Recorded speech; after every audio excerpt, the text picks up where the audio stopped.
Nah tapi kosan ini tuh kayak nggak keurus gitu. Nah ibu kosnya jawab, iya nggak pernah, saya sibuk soalnya. Mau keluar pun dia takut. Dan kakinya itu sambil uncang-uncang gitu ngeliatin. Halo guys, welcome back my YouTube channel Misteri Malam. Kali ini gue mau ceritain cerita horor lagi nih. Jadi gue dapat email dari Hendra. Setelah gue baca emailnya, ini nih cukup menyeramkan, mistis, dan horor banget sih. Gue bacanya itu merinding banget.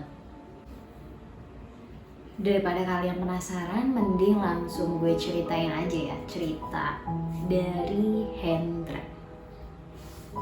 Jadi dulu tahun 2013 Hendra nih keterima kerja di Bekasi. Nah tapi rumahnya Hendra nih jauh dari tempat kerjanya. Mau gak mau Hendra nyari kos-kosan deket tempat kerjanya. Nah singkat cerita Hendra cari-cari tempat kos deket tempat kerjanya. Alhamdulillah Hendra dapet nih yang lokasinya lumayan deket sama tempat dia kerja. Nah kosannya ini tuh ada 4 pintu. Nah di depan kosannya itu tuh ada pohon mangga sama pohon rambutan. Nah tapi kosan ini tuh kayak nggak keurus gitu kata Hendra. Alias ya berantakan mungkin ya. Kayak mungkin banyak daun-daun di depan kosan, kayak nggak pernah disapuin halamannya gitu. Singkat cerita Hendra nanya lah ke yang punya kos, ibu-ibu. Hendra nanya gini, Bu ini emang nggak pernah disapu ya? Nah ibu kosnya jawab, iya nggak pernah, saya sibuk soalnya. Ya udah tuh, di situ Hendra nggak mau mikir aneh-aneh. Mungkin ya ibu kosnya lagi sibuk, jadi nggak sempet untuk nyapuin halaman. Hendra nih dapet kosnya di paling pojok. Nah tapi di sebelahnya dia itu yang ngekos kayak abang-abang gitu. Ya tapi hampir seumuran lah sama si Hendra nih. Tapi kata ibu kos, abang-abang itu tuh jarang pulang alias jarang ada di kosannya. Di minggu pertama tuh Hendra merasa kayak aman-aman aja kosannya. Di minggu kedua Hendra nih pulang malam. Ya biasalah katanya dia habis ngopi-ngopi sama rekan kerjanya. Ya jadi pulangnya nih agak larut. Nah pas Hendra jalan pulang ke kosannya, di jalan itu Hendra kayak nyium bau amis banget. Kayak bau darah gitu. Hendra pikir ya mungkin tetangganya lagi masak daging atau apa gitu yang bau-bau amis darah.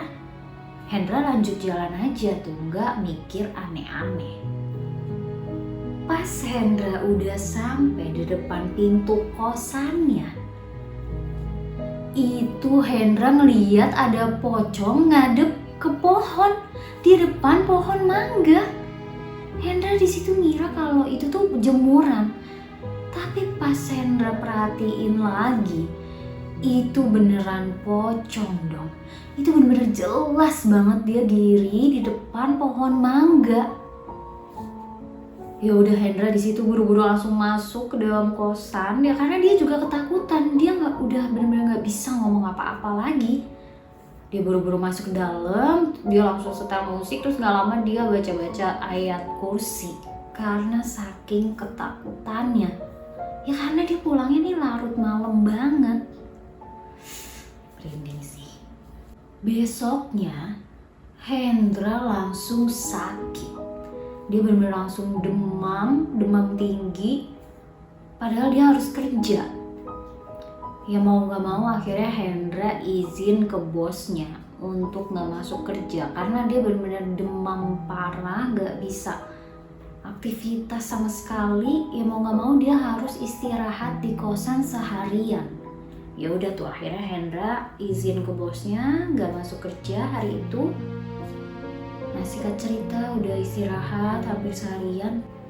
Nah pas abis maghrib, Hendra di situ ngedenger kayak ada suara teriakan, dan itu benar-benar jelas banget suara teriakannya. Hendra pikir itu mungkin tetangganya kali ya. Nah tapi pas Hendra ngeliat ke jendela, ternyata itu ada pocong dong. Dan itu mukanya benar-benar hancur, darah di mana-mana, dan mukanya kayak habis kebakar gitu. Dan mukanya tuh kayak benar-benar rata, nggak ada hidungnya, darah pun di mana-mana. Serem banget sih. Hendra di situ langsung nge-freeze lama banget. Dia mau ngomong aja tuh kayak susah banget, tenggorokannya tuh kayak kerasa kering. Ya karena mungkin dia saking ketakutannya. Ya udahlah, Hendra di situ langsung baca-baca ayat kursi dan setel musik lagi. Mau keluar pun dia takut karena suara teriakan itu terdengar jelas sampai tengah malam. Kebayangkan, udah ngeliat pocong dengan muka yang hancur, darah di mana-mana, terus ada suara teriakan sampai tengah malam. Merinding. Waktu itu tuh masih zamannya BBM, belum pakai WA. Ya udah tuh Hendra di situ BBM temennya, dia ceritain semuanya ya biar dia juga nggak ketakutan. Nah nggak lama ya udah tuh Hendra ketiduran lah. Besok paginya Hendra tuh merasa kayak kepalanya tuh berat banget. Hendra di situ merasa kayak pusing banget dan kepalanya tuh kayak benar-benar berat banget. Tapi Hendra itu harus kerja. Ya udahlah, mau nggak mau Hendra masuk kerja. Walaupun pas dia udah sampai di kantor, pas mau kerja itu tuh dia banyak bengongnya. Ya karena dia tuh ngebayangin kejadian semalam yang dia alamin. Sampai-sampai Hendra nih ditegur sama bosnya karena kebanyakan bengong. Singkat cerita udah jam balik, Hendra siap-siap pulang nih. Walaupun sebenarnya dia juga takut untuk balik ke kosan itu. Jadi sebenarnya juga pengen pindah, tapi dia posisinya di situ belum gajian. Jadi mau nggak mau Hendra stay di kosan itu. Mau nggak mau Hendra paksain balik lah ke kosannya itu. Dia mau nginep di rumah temennya juga nggak enak kan. Ya udah nih, singkat cerita Hendra pulang sampai di kosnya. Pas Hendra beres mandi sama sholat, itu tiba-tiba ada suara orang lagi nyapu. Bener-bener jelas banget, kayak ada orang lagi nyapu halaman gitu. Nah Hendra kira tuh tetangganya, karena itu belum terlalu larut malam banget. Nah tapi pas Hendra lihat, itu nggak ada siapa-siapa. Terus Hendra iseng lah lihat ke arah pohon mangga. Dan lagi-lagi ternyata di pohon mangga itu ada pocong dengan mukanya yang hancur itu lagi. Dan kakinya itu sambil uncang-uncang gitu ngeliatin Hendra. Hendra di situ langsung lari, dia langsung ambil HP sama dompetnya, dia langsung lari ke warkop dekat kosannya. Ya karena dia juga ketakutan, lagi-lagi pocong yang muka hancur itu. Ya udah tuh Hendra di situ ngerokok sambil ngopi. Hendra juga bingung mau tidur di mana nih dia. Mau nginep di rumah temennya juga nggak enak. Ya udahlah Hendra paksain balik aja ke kosannya yang agak serem itu. Sekitar jam 11-an Hendra baliklah ke kosannya. Nah itu tuh aman aja tuh, alhamdulillah aman. Nah pas Hendra udah sampai di kosnya, ternyata tetangga kosnya yang abang-abang itu pulang ke kosnya. Ya udah tuh Hendra tanyain, baru pulang bang? Nah tapi tetangga kosnya ini tuh ngejawabnya cuma ngangguk doang. Pas Hendra mau tidur, itu tuh tiba-tiba pintu kosnya dia ada yang ngetok-ngetok, dan itu kenceng banget dan berkali-kali. Ya udahlah, Hendra di situ mencoba berpikir positif, siapa tahu mungkin itu abang-abang tetangga dia. Dan ketokannya itu benar-benar gak berhenti, terus-terusan ngetok-ngetok. Ya udahlah, Hendra di situ lihat ke jendela, dia mau mastiin siapa yang ngetok-ngetok, dan ternyata yang ngetok-ngetok pintu kos Hendra itu pocong yang dengan muka hancur itu. Dan itu ngetok-ngetok pintu kosnya Hendra tuh pakai kepalanya dia, dan itu sambil ngeliatin Hendra. Dan mukanya itu benar-benar hancur banget.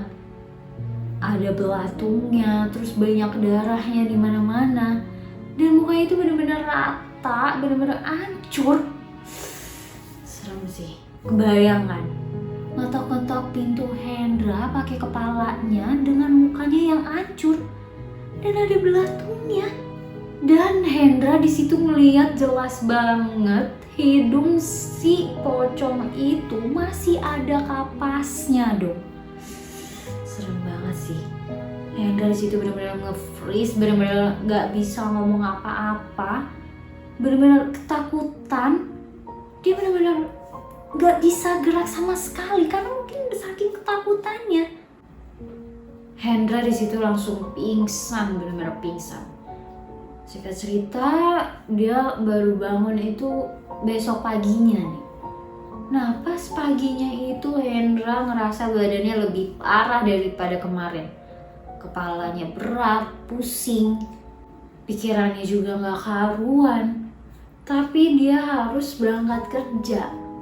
Ya udahlah, mau gak mau dia siap-siap berangkat kerja lagi nih.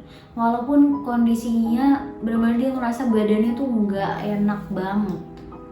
Dia benar-benar pusing banget, kayak kepalanya tuh berat banget. Nah tapi pas Hendra mau berangkat kerja, dia lihat ke kosan tetangganya itu, alias kosan abang-abang yang ada di sebelahnya. Itu ternyata kosong. Terus siapa yang Hendra lihat semalam? Merinding sih. Nah di situ pikiran Hendra benar-benar udah nggak karuan banget. Dia udah mikir yang aneh-aneh, benar-benar udah campur aduk pikirannya karena berkali-kali ngalamin hal-hal horor. Udah tuh singkat cerita Hendra sampai di kantornya. Nah singkat cerita Hendra udah sampai lah nih di kantornya. Walaupun dia masih kepikiran sama kejadian semalam. Dan lagi-lagi Hendra di situ kebanyakan bengong sampai dia ditegur sama bosnya lagi. Ya Hendra di situ bengong karena dia mikirin kenapa dia terusnya digangguin sama pocong itu. Nah Hendra nih mau cerita ke bosnya pun takut bosnya nih nggak percaya. Hendra nih nggak tahu ada apa di kosan itu. Nah Hendra mikir kayaknya lebih baik dia nanya aja nih ke warga sekitar soal asal-usul kosan itu. Singkat cerita udah jam balik kerja nih. Hendra siap-siap pulang lah nih. Nah dia udah balik kerja, dia udah sampai nih ke kosan. Nah akhirnya Hendra mutusin untuk beraniin diri nanya ke warga sekitar. Hendra akhirnya jalan ke warung dekat kosannya itu. Dia nanya lah tuh ke abang yang jaga warung itu.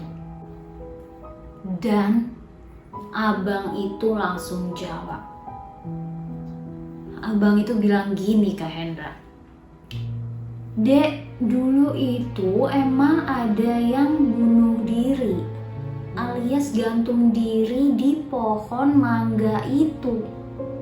Makanya setiap warga yang lewatin pohon mangga itu beberapa kali melihat ada pocong depan kosan itu. Hendra di situ langsung kaget banget ngedenger jawaban abang yang jaga warung itu. Ternyata pohon mangga itu tempat pocong itu bunuh diri alias gantung diri. Serem banget sih. Hendra di situ rasanya udah pengen cepet-cepet pindah aja kosan. Karena dia udah ketakutan banget dan panik banget.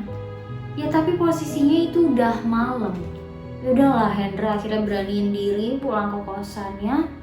Walaupun dia masih kebayang-bayang sama hantu pocong itu. Udah nih, singkat cerita Hendra sampai di kosnya. Dan lagi-lagi tengah malam itu pintunya ada yang ngetok-ngetok lagi. Tapi Hendra di situ nggak mau buka. Dia udah mau tidur aja, dia nggak mau mikir aneh-aneh, dia nggak mau ngeliat pocong itu lagi. Dan lagi-lagi ada suara teriakan itu lagi. Ya walaupun gak intens, tapi beberapa kali sering kedengeran suara teriakan itu. Udahlah, Hendra di situ akhirnya paksain tidur sambil baca-baca ayat kursi, terus nyetel musik lagi. Akhirnya Hendra ketiduran lah nih. Nah, singkat cerita, besoknya nih Hendra langsung pindah saat itu juga. Dia benar-benar langsung pindah kosan. Dia siap-siapin tuh semuanya, dia langsung pindah kos. Alhamdulillah nih Hendra dapet kosan baru. Ya karena Hendra ngerasa dia nggak mau terus-terusan diteror sama pocong muka ancur itu. Yaudahlah, Hendra pindah kosan. Dia akhirnya dapet kosannya. Pas Hendra awal-awal pindah di kosan barunya itu, dia masih ngerasa ada teror ketok-ketok pintu lagi. Itu tuh bener-bener pas awal-awal. Sampai sekarang tuh katanya Hendra sampai takut ngebuka pintu kosnya kalau malam-malam. Nah, udah agak lama dia tinggal di kos itu, alhamdulillah teror itu udah hilang. Alias Hendra udah gak pernah digangguin lagi. Serem sih. Ternyata kosan yang Hendra tempatin dulu itu pernah ada kejadian gantung diri. Kebayangkan. Dan hantunya itu gentayangan. Pocong, muka hancur, terus darah di mana-mana dan ada belatunya. Kebayangkan. Seserem apa itu hantu yang dilihat sama si Hendra? Kita doain aja semoga Hendra di kosan barunya ini aman dan selalu dalam lindungan Allah SWT ya. Ternyata masih ada korban gantung diri alias masih ada orang yang bunuh diri gitu di pohon. Serem banget sih. Apabila kalian ada yang mengalami hal yang sama kayak Hendra, atau mungkin kalian punya cerita yang lebih serem dan horor daripada Hendra, kalian boleh tulis di kolom komentar atau kalian bisa email ke channel Misteri Malam. Jangan lupa like, subscribe, dan aktifin lonceng kalian agar tidak ketinggalan cerita horor selanjutnya dari channel Misteri Malam.